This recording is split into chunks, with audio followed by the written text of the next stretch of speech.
ಈ ದಿನ ನಿಮ್ಗೇನ್ ಬೇಕಾಗಿದೆಯೋ ಅವೆಲ್ಲವೂ ಕೂಡ ಹೊರಗಡೆ ಮಾರ್ಕೆಟ್ಸ್ಗಳಲ್ಲಿ, ಸೂಪರ್ ಮಾರ್ಕೆಟ್ಸ್ಗಳಲ್ಲಿ, ಸೂಪರ್ ಸ್ಟೋರ್ಸ್ಗಳಲ್ಲಿ, ದೊಡ್ಡ ದೊಡ್ಡ ಮೆಗಾ ಮಾರ್ಕೆಟ್ಸ್ಗಳಲ್ಲಿ ದೊರಕುತ್ತಿವೆ. ಆದರೆ ವಾಸ್ತವದಲ್ಲಿ ಮನುಷ್ಯನಿಗೆ ಬೇಕಾದದ್ದೇನ್ ಗೊತ್ತಾ? ಮನುಷ್ಯನಿಗೆ ಬೇಕಾದದ್ದು ಶಾಂತಿ, ಮನುಷ್ಯನಿಗೆ ಬೇಕಾದದ್ದು ಸಮಾಧಾನ, ಮನುಷ್ಯನಿಗೆ ಬೇಕಾದದ್ದು ಶುದ್ಧವಾದ ಪ್ರೀತಿ, ಮನುಷ್ಯನಿಗೆ ಬೇಕಾದದ್ದು ಸಂತೋಷ. ದೇವರೇನ್ ಮಾಡಿದ್ರು ಗೊತ್ತಾ?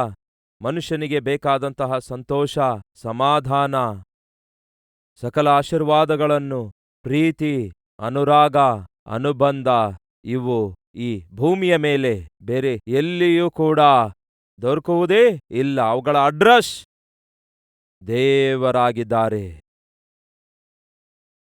ಎಷ್ಟೇ ದುಡ್ಡಿದ್ರೂ ಸಹ ಮನುಷ್ಯ ಎದಕ್ಕಾಗಿ ಹುಡುಕಾಡ್ತಿದ್ದಾನೆ? ಪೀಸ್.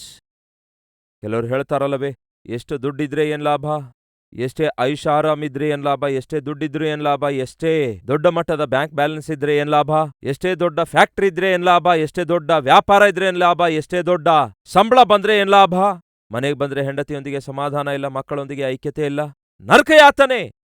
ಆ ಗಂಡನಿಗೆ, ಹೆಂಡತಿಗೆ, ತಂದೆಗೆ, ತಾಯಿಗೆ, ಮಕ್ಕಳಿಗೆ ಈ ದಿನ ಬೇಕಾದದ್ದೇನಾಗಿದೆ? ಸುಖಭೋಗಗಳಲ್ಲ ಪ್ರಿಯರೇ. ಮತ್ತೇನು? ಶಾಂತಿ ಬೇಕು, ಸಮಾಧಾನ ಬೇಕು. ಎಷ್ಟೇ ದೊಡ್ಡ ವ್ಯಕ್ತಿಯಾಗಿರಲಿ, ಎಷ್ಟೇ ಧನವಂತನಾಗಿರಲಿ, ಎಷ್ಟೇ ಬಡವನಾಗಿರಲಿ, ಈ ದಿನ ಮನುಷ್ಯ ಎದಕ್ಕಾಗಿ ತವಕಿಸುತ್ತಿದ್ದಾನೆ ಗೊತ್ತಾ? ಪೀಸ್ ಆಫ್ ಮೈಂಡ್, ಪ್ರಶಾಂತತೆಗೋಸ್ಕರ, ಸಮಾಧಾನಕ್ಕೋಸ್ಕರ. ದೇವರು ಪ್ರಪಂಚಕ್ಕೆ ತಿಳಿಯಪಡಿಸುತ್ತಾ ಇರೋದೇನ್ ಗೊತ್ತಾ? ನಿಮ್ಗೇನೆಲ್ಲ ಬೇಕಾಗಿದೆಯೋ ಅದನ್ನು ನೀವು ಸೃಷ್ಟಿಸಿಕೊಂಡಿದ್ದೀರಿ. ತಾತ್ಕಾಲಿಕವಾದವುಗಳನ್ನು ನಿಮಗೋಸ್ಕರ ನೀವು ಸೃಷ್ಟಿಸಿಕೊಂಡಿದ್ದೀರಿ. ಆದರೆ ನೀವು ಸೃಷ್ಟಿಸಲಾರದಂತಹ, ನಿಮಗೆ ಅತ್ಯವಶ್ಯಕವಾದಂತಹ ಅವು ನನ್ನ ಕೈಯಲ್ಲಿವೆ. ಒಂದಲ್ಲ ಒಂದು ದಿವಸ ನೀವು ತಪ್ಪದೇ ನನ್ನ ಬಳಿಗೆ ಬರಬೇಕಾಗತ್ತೆ. ಎದಕ್ಕೋಸ್ಕರ? ಶಾಂತಿಗೋಸ್ಕರ, ಸಮಾಧಾನಕ್ಕೋಸ್ಕರ, ಸಂತೋಷಕ್ಕೋಸ್ಕರ. ಒಂದು ದಿನ ನೀವು ನನ್ನ ಬಳಿಗೆ ಬರಬೇಕಾಗುತ್ತದೆ. ಎದಕ್ಕಾಗಿ? ದೇವರು ಇವುಗಳನ್ನು ಕೂಡ ಸೂಪರ್ ಮಾರ್ಕೆಟಲ್ಲಿ ಲಭ್ಯವಾಗಿಡೋದಾದರೆ ಮನುಷ್ಯ ಯಾವತ್ತೋ ದೇವರನ್ನು ಮರೆಯುತ್ತಿದ್ದ.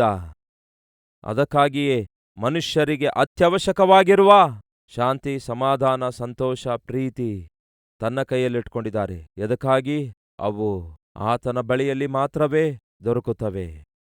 ಪ್ರಿಯ ಸಹೋದರರೇ, ಸಹೋದರಿಯರೇ, ದಯವಿಟ್ಟು ಕೇಳ್ರಿ. ಈ ದಿನ ನಿಮಗೆ ಬೇಕಾದ ಶಾಂತಿ, ಸಮಾಧಾನ ಎಲ್ಲೋ ಸಿಗುತ್ತೆ ಎಂದು ಹುಡುಕುತ್ತಾ ತಿರುಗಾಡ್ತಿದ್ದೀರಿ.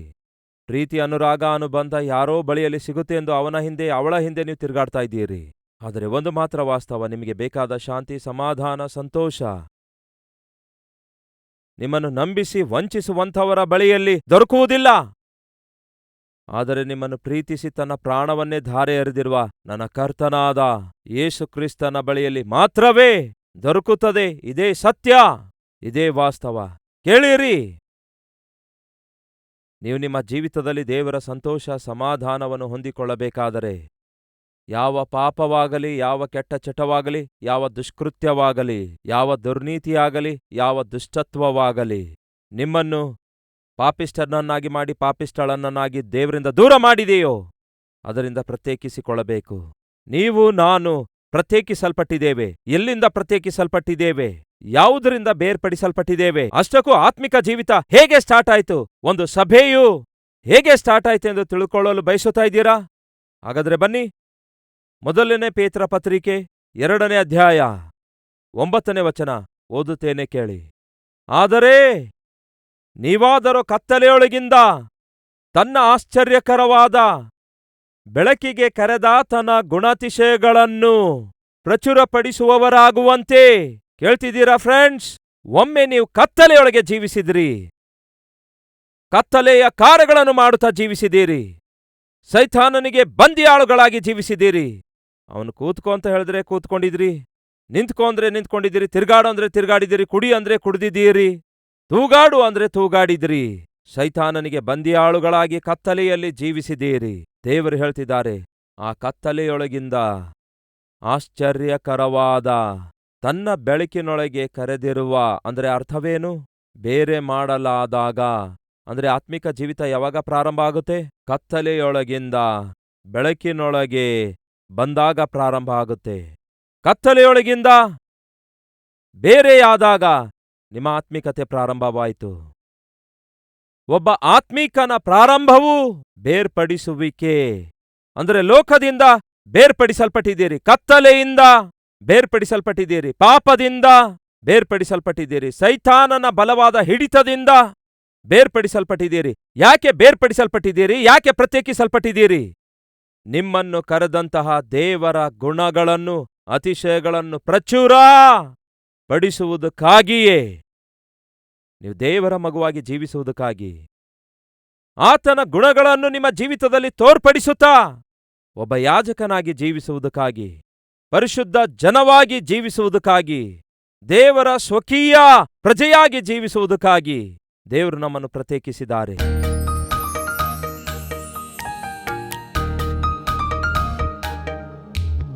ಮಹಾಪರಿಶುದ್ಧನಾದ ಪ್ರೀತಿಯುಳ್ಳ ತಂದೆಯೇ, ಬೇರ್ಪಡಿಸುವಿಕೆ ಎಷ್ಟೋ ಮುಖ್ಯವಾಗಿದೆ. ಸೆಪರೇಷನ್ ನಿಂದಲೇ ಈ ಪ್ರಪಂಚ ಪ್ರಾರಂಭಿಸಲಾಯಿತು, ಸೆಪರೇಷನ್ ನಿಂದಲೇ ಸಭೆ ಪ್ರಾರಂಭಿಸಲಾಯಿತು, ಸೆಪರೇಷನ್ ನಿಂದಲೇ ಈ ಪ್ರಪಂಚವು ಮುಕ್ತಾಯಗೊಳ್ಳಲಿಕ್ಕಿದೆ, ಸೆಪರೇಷನ್ ನಿಂದಲೇ ಒಬ್ಬ ಕ್ರೈಸ್ತನ ಯಾತ್ರೆ ಪ್ರಾರಂಭವಾಗಲಿಕ್ಕಿದೆ. ಈ ಸೆಪರೇಷನ್ ನಮ್ಮ ಜೀವಿತದಲ್ಲಿ ಸಂಭವಿಸದೇ ಇದ್ದರೆ ನಾವು ಪರಲೋಕದಲ್ಲಿ ಒಂದು ಸ್ಥಳವನ್ನು ಸಂಪಾದಿಸುವಂಥದ್ದು ಸಾಧ್ಯವೇ ಇಲ್ಲ.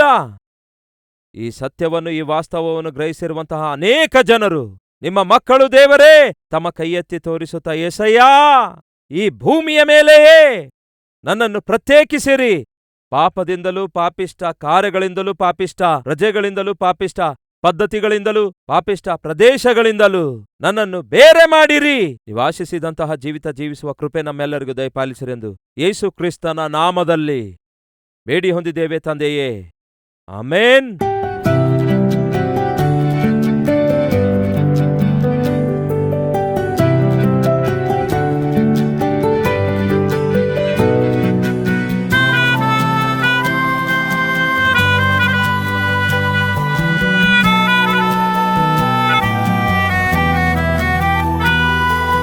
ದಿನ ಸಾರಿದ ಸಂದೇಶ ನಿಮಗೆ ಆಶೀರ್ವಾದಕರವಾಗಿರುವುದಾದರೆ ಲೈಕ್ ಮಾಡಿರಿ.